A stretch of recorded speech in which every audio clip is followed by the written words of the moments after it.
तेल टंचाईच्या पार्श्वभूमीवर केंद्राचा मोठा निर्णय। पेट्रोल आणि डिझेलवरच्या अतिरिक्त एक्साइज ड्युटीमध्ये कपात। पेट्रोलवरची एक्साइज ड्युटी 3 रुपयांनी तर डिझेलवरची एक्साइज ड्युटी पूर्णपणे रद्द।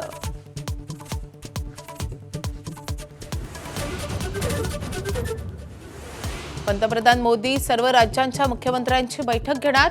युद्धामुळे निर्माण झालेल्या आव्हानांचा मिळून सामना करावा लागेल, मोदींचे उद्गार। तेल गॅस पुरवठ्यासोबत सर्वच क्षेत्रातील परिणामांवर चर्चा करणार। हॉर्मुझची सामुद्रधुनी खुली करण्यासाठी डोनाल्ड ट्रम्प यांची इराणला 10 दिवसांची मुदत। सामुद्रधुनी खुली न केल्यास 6 एप्रिलला ऊर्जा प्रकल्प उद्ध्वस्त करण्याची धमकी। मुदतवाढ मागितलीच नाही, इराणचा दावा। आखाती युद्धाचा आजचा 28वा दिवस। इस्रायलकडून इराणची राजधानी तेहरानवर बॉम्ब वर्षाव सुरूच। तेहरानमध्ये वीज गायब। प्रत्युत्तरादाखल इराणकडूनही इस्रायलच्या अनेक शहरांवर एकाच वेळी हल्ले।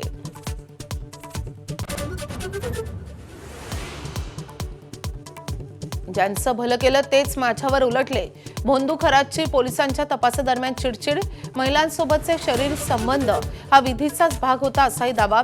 कुणावरही जबरदस्ती केली नसल्याचं पोलिसांना उत्तर।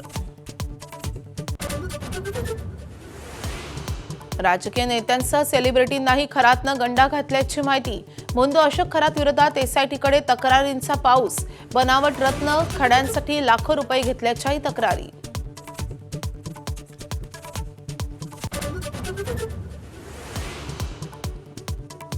जादूटोणाविरोधी कायद्याचा शालेय अभ्यासात समावेश करा।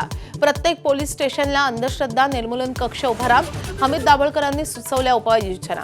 भोंदूगिरीला आळा घालण्यासाठी मुलांना शाळेतच चिकित्सक बनवा, अशी ही सूचना। वर्ध्यातल्या आदिवासी पाड्यांवर शिक्षणाचे 3 डेरा। क्षुल्लक कारणांमुळे मुलं प्राथमिक शिक्षणापासून वंचित। आधार कार्ड नाही म्हणून पारधी समाजाच्या मुलाला पहिलीत पाठवण्याऐवजी 3 वर्षांपासून अंगणवाडीतच ठेवलं, तर जुनी शाळा टीसी देत नसल्यानं मुलाला दुसऱ्या शाळेत प्रवेश नाही। अयोध्येमध्ये आज रामनवमीचा उत्साह।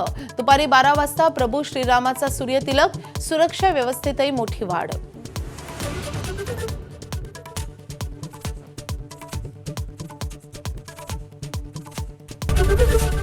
एबीपी माझा, उघडा डोळे बघा नीट।